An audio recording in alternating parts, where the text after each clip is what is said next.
Историята на водоснабдяването на Пловдив е наистина интересна. Когато са били създадени условия за водоснабдяването на града от Родопската яка.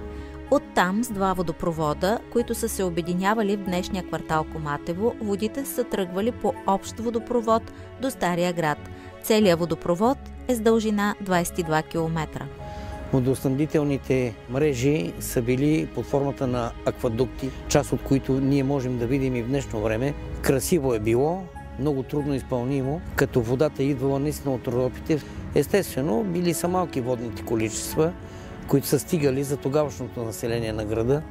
Руините на римските акведукти предупреждават, че дори най-иновативните системи за времето си също се повреждат. През османско време не е имало течаща вода в Пловдив.